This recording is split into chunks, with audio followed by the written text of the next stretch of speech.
안녕하세요. 복잡하고 어려운 지식 이야기를 쉽고 또 유쾌하게 풀어내는 지식을 토크하자 G톡. 저는 스마트 크리에이터 아나운서 박수빈입니다. 최근 전기료와 가스료 인상부터 모든 물가가 오르면서 경제적 부담이 굉장히 크실 텐데요. 여기에 최근에는 교통비까지 오르게 된 상황입니다. 그래서 준비한 오늘의 주제, 대중교통 비용을 무려 최대 30%나 절감할 수 있는 알뜰 교통카드 플러스입니다. 알뜰 교통카드란 대중교통을 이용하기 위해 걷거나 자전거, 퍼스널 모빌리티로 이동한 거리만큼 이 마일리지를 적립해 지급하고 여기에 카드사의 추가 할인 혜택을 포함해 대중교통 비용을 최대 30%, 저소득층은 50%나 절감할 수 있는 교통카드를 말합니다. 여기서 퍼스널 모빌리티는 전동 킥보드, 전기 자전거 등 전기 동력의 1인 이동수단을 의미하죠. 알뜰 교통카드는 대중교통비 지출에 부담이 큰 서민의 교통비를 절감하고 친환경 교통수단을 동시에 활성화할 수 있는 정책으로 만들어진 국토교통부의 정책 중 하나입니다. 지난 2020년 전국으로 확대되면서 이용자는 이미 67만 명을 넘어섰는데요. 기존에 있던 알뜰 교통카드가 7월 1일부터 알뜰 교통카드 플러스로 업그레이드 되면서 마일리지 적립 횟수가 상한되고 카드 발급사도 11개로 확대되는데요. 혜택을 얻는 방법은 크게 두 가지가 있습니다. 첫 번째는 이동거리 적립. 집에서 대중교통을 이용하기 위해 이동할 때, 그리고 대중교통에서 내려서 목적지까지 이동할 때, 보행이나 자전거 등에 비례해 마일리지를 지급하는 것입니다. 교통비의 최대 20%까지 적립이 되고 마일리지로 적립이 되다가 한 달 후에는 현금으로 입금이 되는 거죠. 두 번째는 카드사 할인이죠. 카드사는 기존 신한, 우리, 하나, 캐시비, 티머니, IM 원패스 6개에서 삼성, KB국민, 현대, NH농협, 광주은행, K뱅크, BC카드가 추가돼 11개 카드사에서 발급을 받을 수 있습니다. 이 두 가지가 합쳐져서 최대 30%의 혜택을 받을 수 있는 거죠. 그렇다면 현금 적립이 어느 정도나 될까요?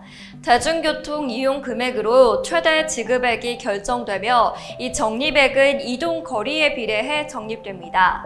일반인 기준으로 대중교통 요금이 2,000원 미만이면 최대 250원, 2,000원에서 3,000원 미만이면 350원, 3,000원 이상이면 최대 450원의 마일리지가 적립됩니다.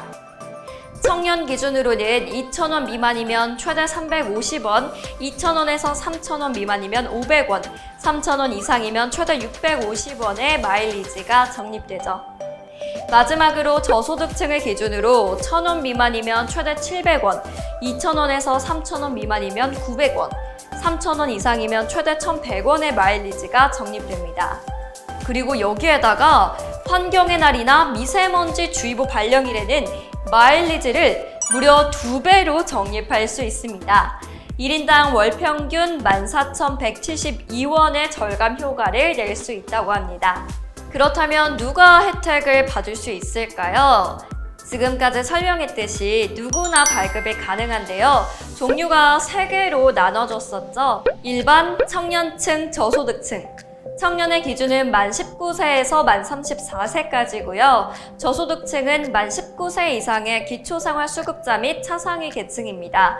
저소득층의 경우 주민센터에서 증빙서류 발급 후 회원가입을 하면 됩니다. 그리고 이 둘을 제외한 나머지는 다 일반으로 발급이 됩니다. 그렇다면 어떻게 사용할까요? 알뜰 교통카드 발급은 두 가지 방법이 있습니다. 알뜰 교통카드 홈페이지 또는 알뜰 교통카드 앱에서 발급 신청이 가능한데요. 이제 교통카드를 사용하면 되는데 이 가입을 등록 후에 앱에서 목적지 출발 버튼을 누르고 출발을 한 다음에 목적지에 도착하면 또 도착 버튼을 눌러 사용하면 됩니다. 그렇게 되면 이동한 거리에 비례해서 적립이 되고 이 마일리지가 산정이 된 다음에 다음 달에 현금으로 입금이 되는 방식이죠. 혜택이 있는 만큼 유의해야 할 사항도 몇 가지 있습니다. 첫 번째는 한 달 적립 횟수는 최대 60회입니다. 이는 기존 44회에서 더 확대된 혜택인데요. 그래도 한 달에 60회 이상 사용하는 경우에는 혜택이 적용되지 않는다는 점 기억해 주시기 바랍니다. 두 번째는 한 달에 최소 15번 이상 사용해야 하는 점입니다. 15번 이하로 사용하는 경우에는 자연적으로 소멸이 됩니다. 마지막으로 당연히 알뜰카드 교통 앱을 사용해 출발 도착 입력을 누르고 승차 하차 시에 교통카드 단말기에 꼭 태그해 주셔야겠죠? 네, 여기까지 대중교통을 이용하며 절약까지 할 수 있는 알뜰 교통카드 사용 방법과 혜택을 알아보는 시간을 가져보았는데요. 저 또한 대중교통을 주로 이용하다 보니까 이거 꼭 신청해야겠는데? 라는 생각이 들었습니다. 혹시 아직까지 알뜰 교통카드를 사용하고 있지 않는 청년들이 있다면 이번 기회에 꼭 신청하고 우리 교통비 부담도 덜어보자고요. 지금까지 복잡하고 어려운 지식 이야기를 쉽고 또 유쾌하게 풀어내는 지식을 토크하자 G톡 박수빈이었습니다. 고맙습니다.